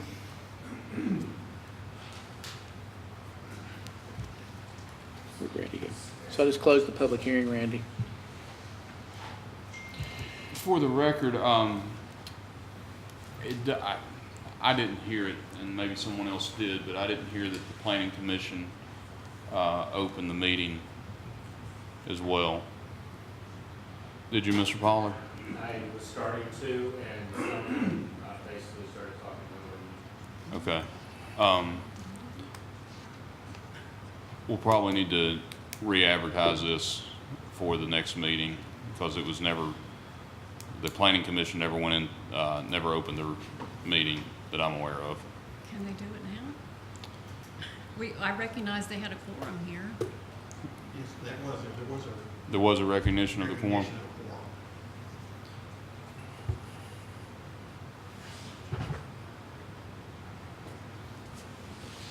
let's reopen it and start just like we normally would, Mayor, and allow for public comments, and we'll reopen the meeting as well. Okay. With the We Planning don't- Commission. Yeah, I should have recognized our chairman and vice chairman for the Planning Commission are not able to be here, so the vice chairman had asked for Mr. Pollard, who's the past vice chairman, to open the public hearing. I'm sorry. So you want me to reopen the meeting? Just reopen. Okay, so I will officially reopen the joint public hearing with the Planning Commission And have- on ZMA 01, 2018. I will officially open the Planning Commission portion of this public hearing. Thank you. Okay, staff comment, any additional comments from what we already heard? No, you all have the packet that you had, and all the information I presented earlier was in your packet and available to the public online with the agenda. The only thing that I would add is this is a public hearing to rezone that portion of map number 190-A-6A from R1, which is single-family residence, to B3, which is intermediate business. This property is located along Stagecoach Road in the city of Bristol, Virginia, and it's part of the Clarence Dishman property that was recently subdivided, given approval to be subdivided by this council, I believe at the August 14th meeting, if I'm not mistaken.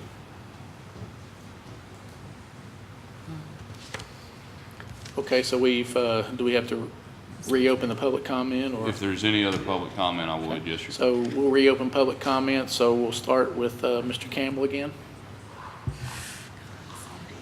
Scott Campbell, non-resident, property owner. I have a theater voice, so I don't need the mic.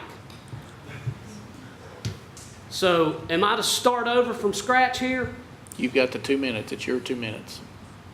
I thought it was 3. So there's a lot of problems in this Time's body. I running. think we could acknowledge it. I really, I'm right with Ms. Marnie. I'm flabbergasted at what I've witnessed tonight. And in the last 4 or 5 meetings that I've been fortunate enough to attend, I honestly don't know where to start. This is my attorney texting me. She couldn't be here tonight. What counts on these maps? What matters on tax maps and zoning maps and future comprehensive plan maps? And where do they intersect? And what if somebody comes in front of this body and states their intentions and then takes deliberate action executing the opposite of what they said they were going to do? What if someone makes a motion making one claim and makes a staff comment and a council comment saying one series of events is going to take place in the future, and then all you have to do is wait a few minutes and watch the opposite happen? So I really am about at my wit's end with this process, and the fact that you guys had a Robert's Rules of Order mishap again doesn't surprise me. Again, I've got plenty to say, and I've got a lot of organized thoughts, but they're not going to fit in a couple or 3 minutes of yours or this body's time. So I would go with Nancy's recommendation and move cautiously when you guys take action on this stuff, because I think mistakes have been made, and I think comments and evidence has been presented materially to this body in such a way to obfuscate people's intentions. I'm also, and I've actually think I've made this comment in public comments before, I'm really tired of people who are employees of this municipal corporation looking me in the eyes and telling me one thing and then the opposite happened. So, that being said, I would strongly recommend that at the very least, you wait until your body is complete before you vote on this. Because the last time you voted on this stuff, the only dissenting voice among your body was Doug Fleener, and he's not here tonight. And I don't understand completely why, but I'm going to try to do my best to get caught up on that pretty soon too. But I don't like the sound or smell of it, I'll tell you that. It's terrible. All right, Nancy Marnie. Okay. All right, so someone planning commission want to speak?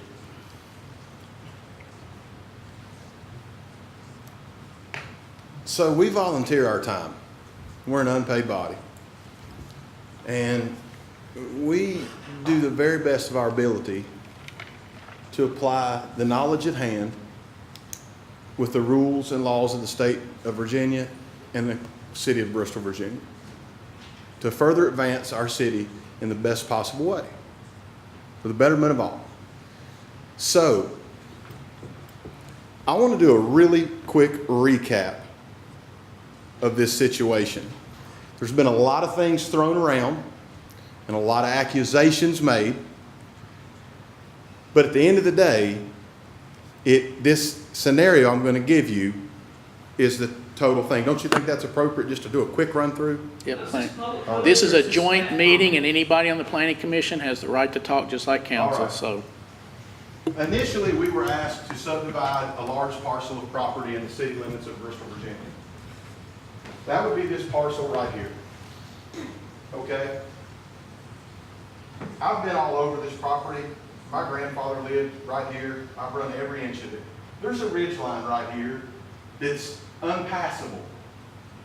It's literally unpassable without hundreds of thousands of dollars being spent on it. You can walk over it, but for any type of housing or development, whether it be commercial or residential, it's just impassable the way it is, okay?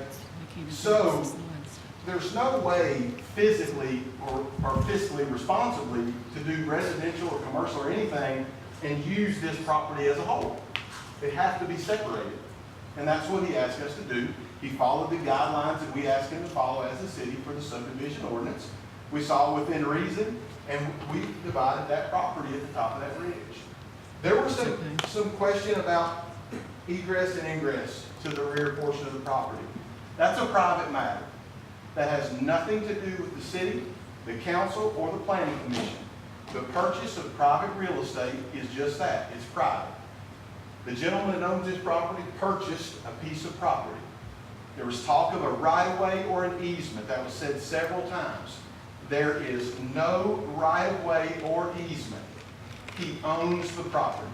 That's the difference. He does not have a right-of-way to go across that piece he bought. He doesn't have an easement to use that piece he bought. He purchased it. He owns it. It's his ground, period. He owns the entrance just as though he owns this piece here. It's owned real estate. There's no easement, no right-of-way.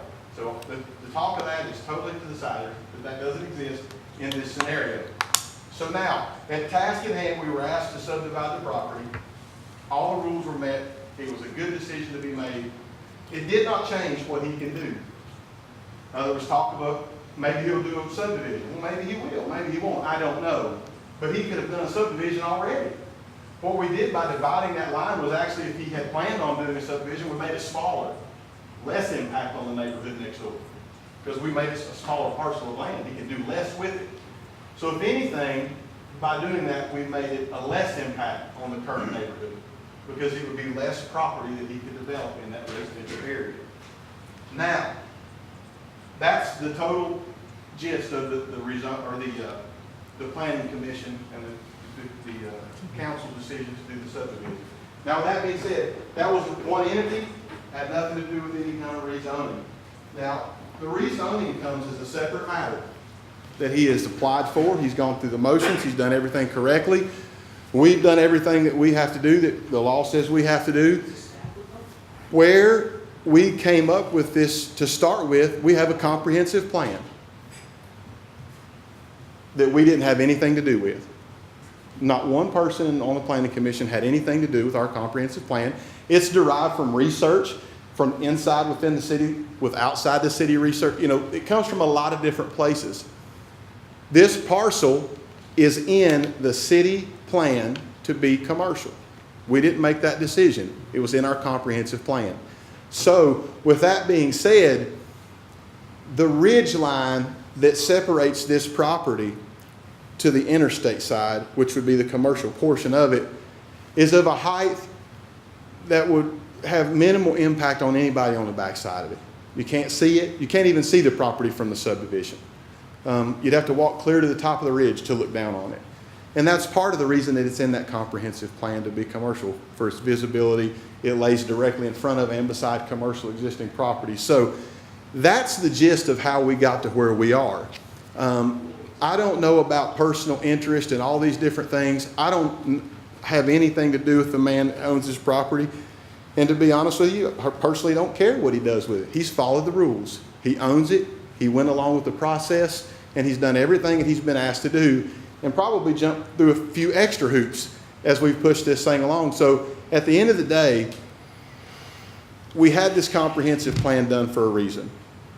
It was supposed to be our guideline for the future, and I would think that for us to have made that major investment for that comprehensive plan and then begin to start ignoring it and cutting pieces and papers and pulling pages out and doing this and that and maybe some of this and maybe not, we'd just be defeating our purpose. That plan's there for a reason. It was well researched, and so that's how we got to where we're at. All right, does anybody else on the planning commission want to say anything? All right.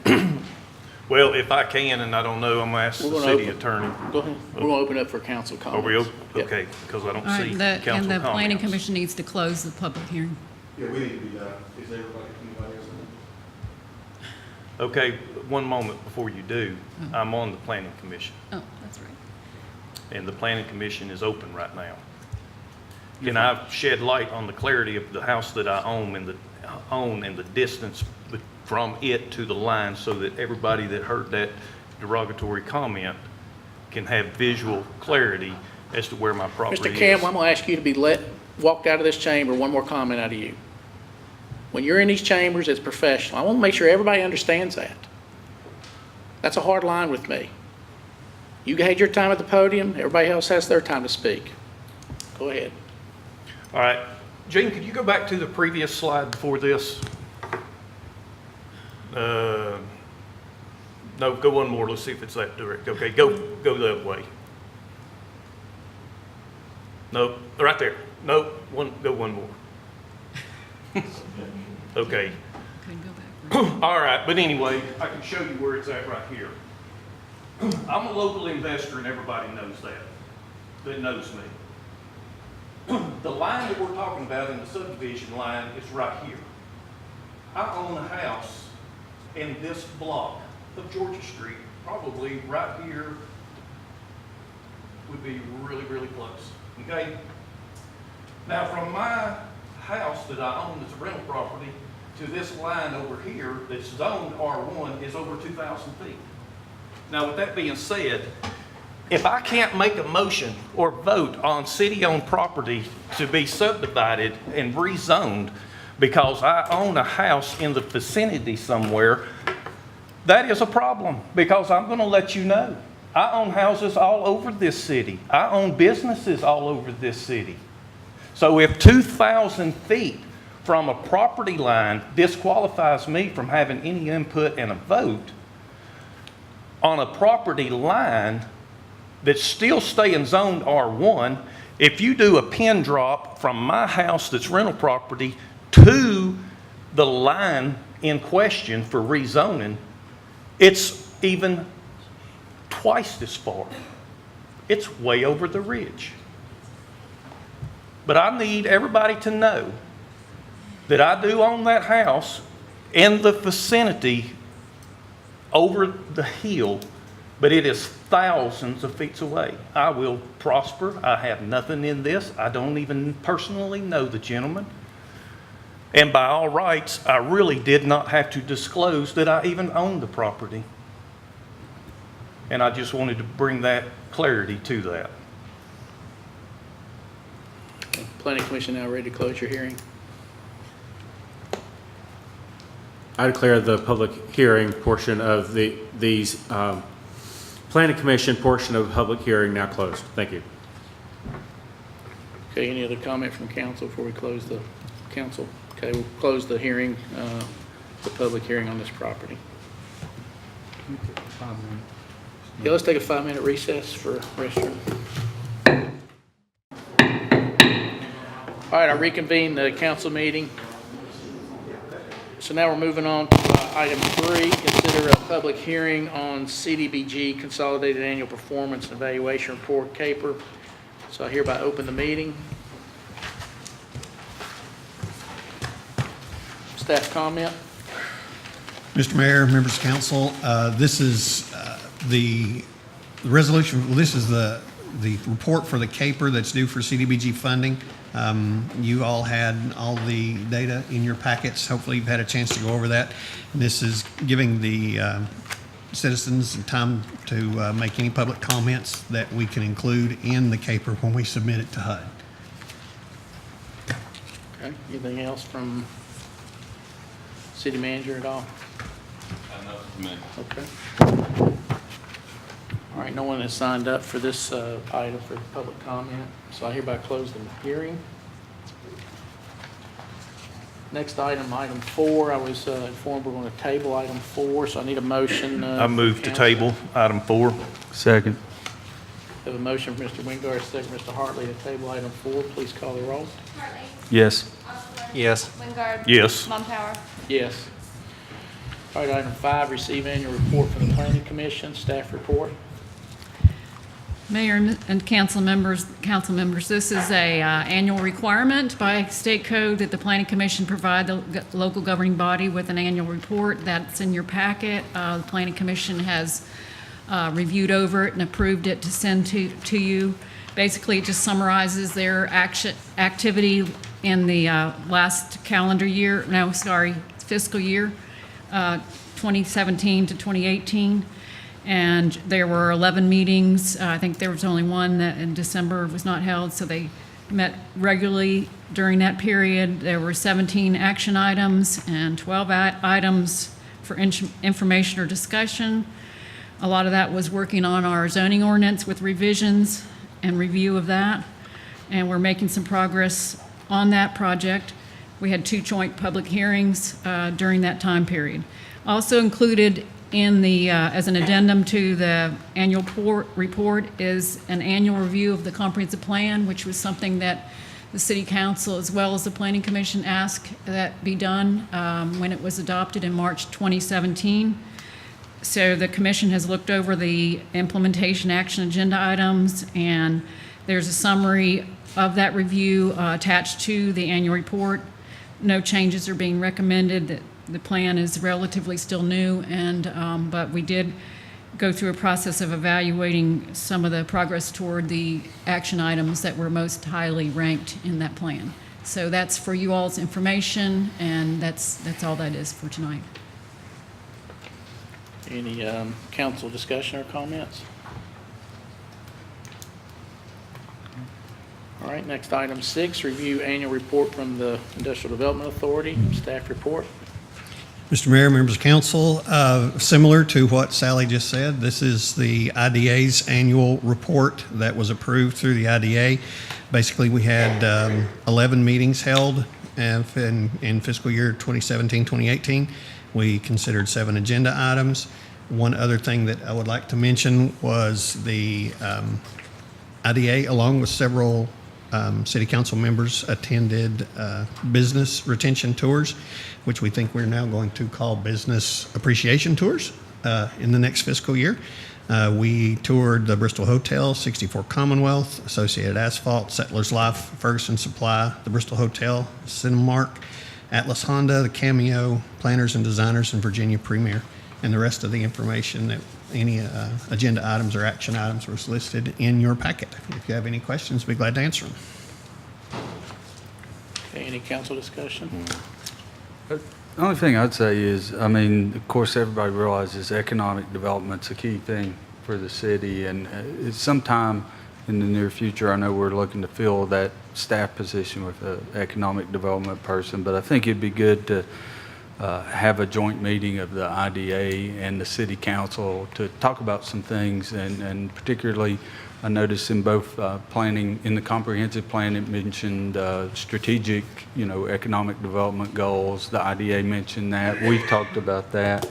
Just to kind of get everybody on the same page as to what we hope to accomplish and how we can begin to lay that framework there, either once someone comes into that position, or maybe even start the process while we're still trying to find that person that they can kind of begin to take hold of. Because we talked earlier about one potential thing that could really be a game changer, but that doesn't mean we're not going to focus on the things we're doing now to help encourage our downtown and our small businesses, and look for areas where we can still bring in industrial jobs, other good high-wage jobs into this community. So we still need to develop that strategy as well. Okay, a couple of things I'd like to say. I think one thing we've committed this year, other than hiring the economic development person, is to put together a economic development marketing presentation that we would use, when we get business ventures to come into the city.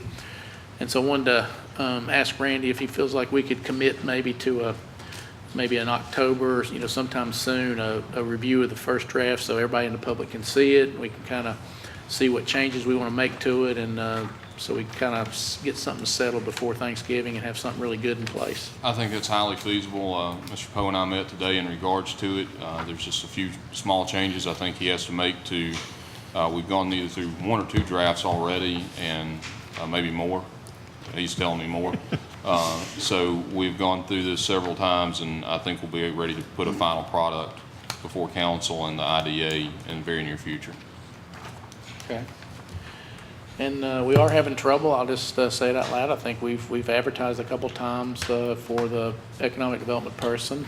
Trying to find the person that's interested probably at the salary level we have to offer is probably not playing in our favor, but we're going to keep trying. We're going to try to look at it from a couple different angles. But once again, if you know somebody that's out in the community that's a really good business person, that's a good personality, good salesperson that can sell the city the way it needs to be sold, please let them contact Randy, because we are looking for a good economic development person. We need a staff member that can really focus on it every day. So that's the person we're looking for. All right, on to item 7. Receive information on the NextGen 911 update, staff report. Yes, Mr. Mayor and Council. I'm here tonight to give you a brief presentation regarding the upcoming change to NextGen 911 and how it will directly affect the addresses of every structure in this city. This is a very sensitive item that we're well aware of, but I wanted to give you an idea of what's coming down the road at us. This is a federally and state mandated movement that's happening across the entire United States. And if you'll give me just a moment, I'll get the presentation up.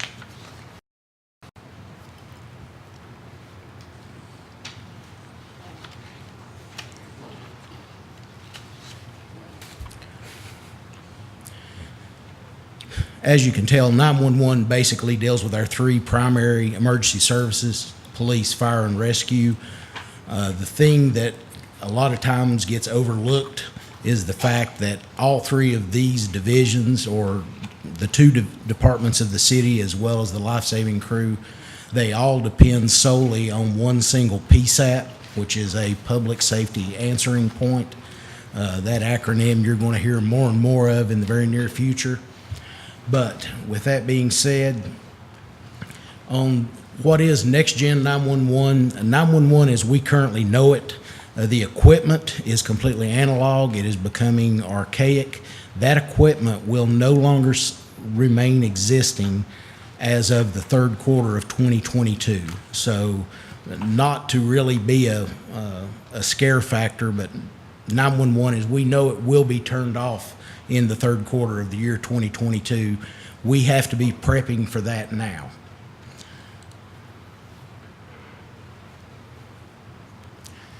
This is a report that I pulled earlier this week, and essentially what this tells us is just for the month of August, our PSAP here locally received 3,403 phone calls just in that 31-day window.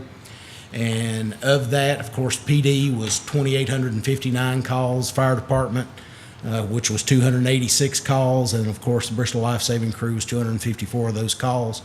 And as I mentioned before, the thing we need to keep in mind is the fact that PSAP, which is an 11-person staff, handled every single one of those to the best of their ability. Everything to do with 911 starts in that PSAP. So with that being said, here again is a diagram that the state is using, and let me see if I can get my... You can see here on This is the part of 911 as we know it today. This particular section of the equipment and the data that goes through 911 is basically started in 1999. That equipment has listed as analog data and analog equipment to this date. With that being said, some of the items that have become crucial, some of this isn't real happy, joy, but these are the facts of the life of the world we live in. I've got 3 cases here I just wanted to bring to your attention where the current E911 system really presented some challenges. I've been to this Denise Amber Lee conference a couple of times. This was a story that if you get a chance to Google it, research it, this young lady was put through an absolute worst day imaginable of any human being. And the problem being there were 5 911 calls made to try to save her life, and all of them failed. Part of that was because due to the existing 911 system we have, information could not be transferred from one PSAP station to another, even though the counties were side by side. This all took place, of course, in the state of Florida back around 2008. As I say, I'm not going to get into the details of what happened to Miss Lee, but it's readily available online if you ever choose to research it. It's not a pretty story, but most 911 calls usually aren't. Here's another one we may be a little bit more familiar with, the Bridgewater shooting that took place just a few years back where the news anchor shot 2 of his co-workers. The thing that's really significant about this is the E911. The vast majority of 911 calls for this incident came because people simply viewed it through his Facebook and Twitter pages. They were not even in the same state where this incident happened. So imagine the difficulty transferring 911 calls from all over the country from a social media feed to try to get to Central Virginia to try to offer information as to what was being shown live online. And once again, this was a very gruesome, bad situation that turned out very poorly for several people. One that's just locally happened, and this one I was very stunned by, being a mapping and GIS type person. This young man, Kyle Plush, 16-year-old gentleman who was at a high school in Hamilton County, Ohio. And keep in mind, Hamilton County is a very big, very large county in the suburbs of Cincinnati. They have almost 1,000 sworn officers and 35 separate fire departments.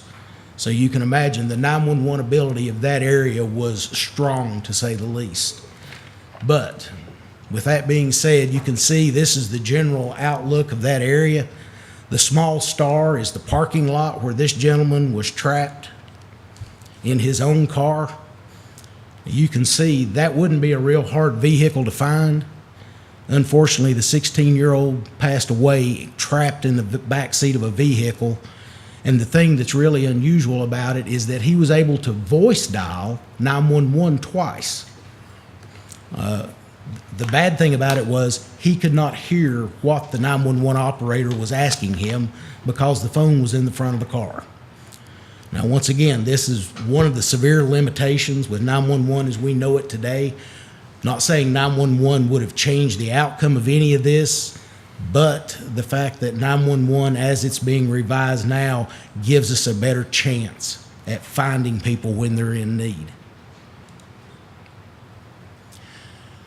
Difference being, this is what NextGen 911 is going to look like. And if you can view in real closely here, the basis of 911 as we know it today is going to be essentially a road center line down every single public and private street in this city. There's going to be address points that will be directly attributed to that road center line, and the PSAP boundaries, which may or may not be restricted by city or county boundaries. That's yet to be determined, and the state will have some work to do to cross that boundary. To give you an idea, this was something that was very surprising to me because NextGen 911 is going to play a heavy role in how cell phones deal. Very few people in this day and age, the percentage is very small of people that actually have landlines in their phones. And most businesses have what's called voice over IP phones, which means they go through network switches and routers and everything else to get 911 to them. But this is directly from the FCC website. With this being said, 95% of all cell calls only have to have an accuracy margin of 300 meters. That's almost 1,000 feet. 67%, or 2/3 of phone calls, only have to be within 100 meters, and the other 5%, heaven only knows where they go. So I took it with that information. This is a snapshot of State Street. The yellow circle is the 95 percentile margin of error. The blue circle is the 2/3 margin of error. The red dot you see is a 10-meter circle, and that's where NextGen, with the implementation of what's called Rapid SOS, can get the accuracy of a 911 cell call down to. And the thing you take into consideration here is there is a large sum of 911 calls made that the person who makes the call cannot verbally communicate a single word. So location, location, location is everything to do with this. One of the emphasis that NextGen 911 is bringing to the plate is the fact that they are going to be able to receive not only 911 calls, you'll be able to send text messages. And the one thing that most 12 and 13-year-olds can do better than any adult sitting in this audience is they can social media. Imagine the ability for any social media platform to be able to call for help if a child's home alone, if you've got a 14-year-old alone at home and someone comes in the house, they can hide, they don't have to speak, and they can text better than just about anyone on the planet. So the ability for our 911 PSAP, as well as any PSAP in the entire country, to be able to receive this type of call for help is becoming more and more critical every day.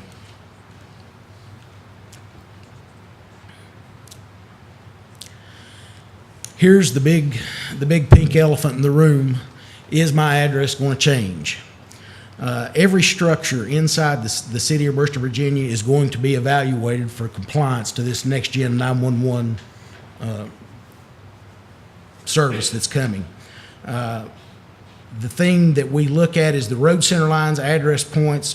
They are going to control everything to do with location. The old way of doing it was essentially an old spreadsheet where you got the state, you got the city, you got the street, you got the address, and then that information was all reported back to the dispatcher as to where you're actually located. Well, now this is all going to be done geographically by a pinpoint location on within the corporate limits of the city. To give you an idea, usually when our EMS, police, fire, and rescue, when they go out for a call, essentially what you see on the screen is what they see in the field. They don't have the luxury of having tons of data, although they will with NextGen 911. This data will be live in their vehicles. As you see here, this is Floyd Street. That's really all they know if they're going to a call on Floyd Street. You can see at Floyd Street has a fairly steep incline, so you have no idea what's on the other side of the hill. And I found this comical. Google Earth doesn't even recognize that as Floyd Street in this map. They think it's High Street. With that being said, here's the reality of what any emergency services person is going to when they get there. The thing that I found odd, the center line of Floyd Street, which you see going up the hill here, increasing addresses. First block you come to when you turn off of Randolph is the 500 block. Doesn't look too bad. Addresses, odds, evens, good side of the road. Well, in increasing order, we went to the 400 block. From the 400 block, we went to the 700 block. And here's the thing that's really interesting. You've got 582 and 740 directly side by side with one another. And if you're looking for an address of 630 Floyd Street, guess what? It's an even number on the wrong side of the road over this hill that you can't even see. So if emergency services are looking for 630 and they've driven past 740, their first objective is to turn around. They'll never make it to 730 if they use the real world addressing structure on this street. That's a problem. The next thing we have that this city has more than our abundance of is high-density family housing. We have it all over the city. One of the things that I have found that's really common about the high-density housing is they are all addressed off a street, yet they all have an interior street with no street name. This, as you can see, is on Suncrest and Heritage. And if I'm looking for, let's hypothetically say the address of 2 Heritage, where am I looking? Well, as anyone turns up onto Heritage, you see a row of condominiums here, you see a church, and then on past it, you can see where the Heritage townhouses are. That's all great until we get to this slide, and you can see where those addresses fall in relationship to the road center line. This happens throughout our entire city. We have multifamily housing developments that the addressing can be a task that will take an enormous amount of time to find someone who needs help.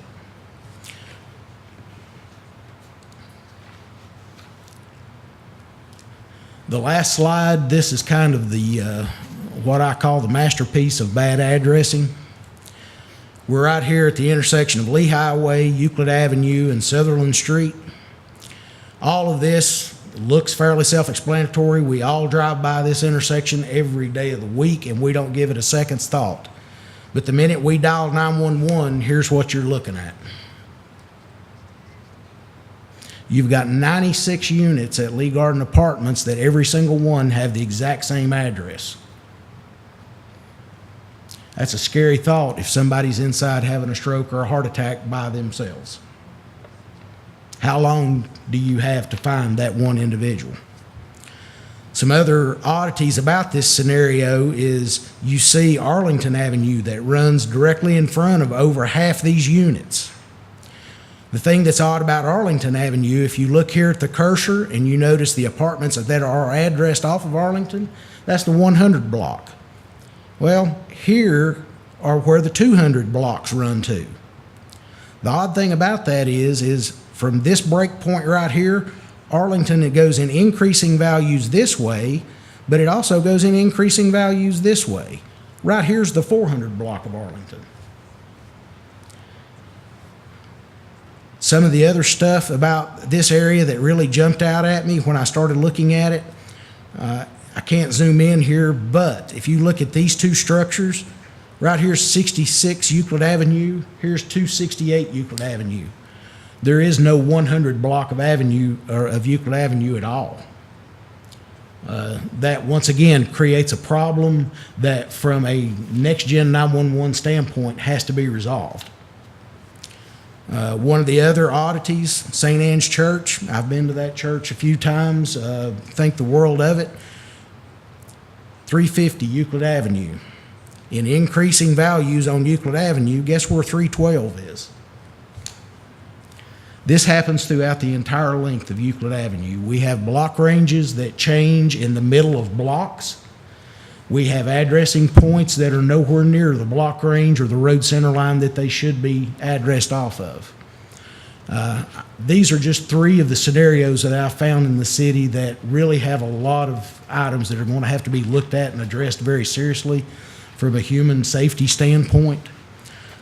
Although, with all that being said, some of the times in the past, we've done a pretty good job at getting it right. Robin Circle, pretty well all the way around. You've got a few exceptions that were looked at. This is what's called a fishbone address. The front door would normally face here, and that's where the structure should be addressed from, although it's actually addressed to a point on a center line way to the south.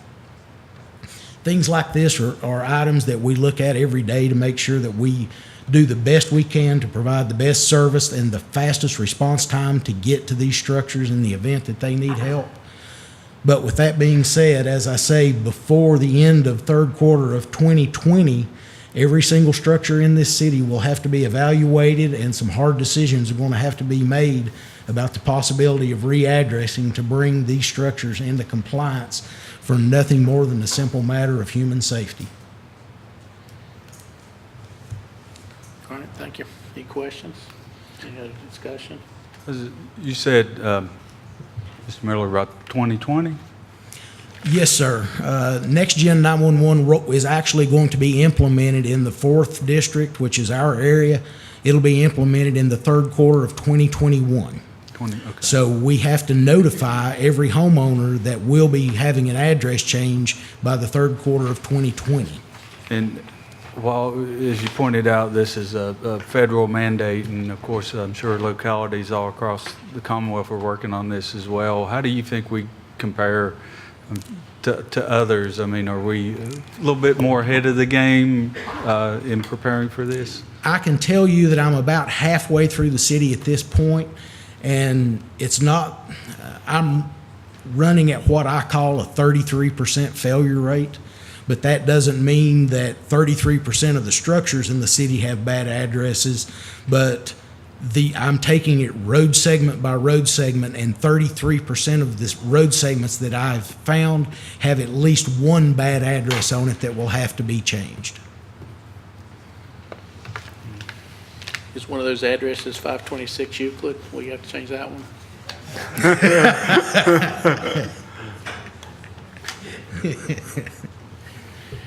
Well, if anybody's ever been in the, or watched the 911 dispatchers, I mean, it's amazing what comes in and the periodicity, the speed at which it comes in, and how they're able to take all that information and garner it out and stay on top of it. I mean, so getting a system that helps them do it more efficiently and gets people to where it needs to is definitely needed, because technology, we need to use it if it's available. So it doesn't surprise me that we've got, issues, because I've gotten turned around, lost in the city. I'm like, wait a minute, where'd the 100 block go? I just missed something here. So I kind of get all that. So I guess we got a little work to do, huh? To get ready for this. Just a little. Just a little. All right, thank you. All right, what's the pleasure, council, on the consent agenda? Move to approve the consent agenda as presented. I'll second. Okay, a motion of Mr. Osborne to approve as written, and second of Mr. Hartley. Any discussion? Okay, please call the roll. Yes. Yes. Yes. Yes. Hereby adjourned.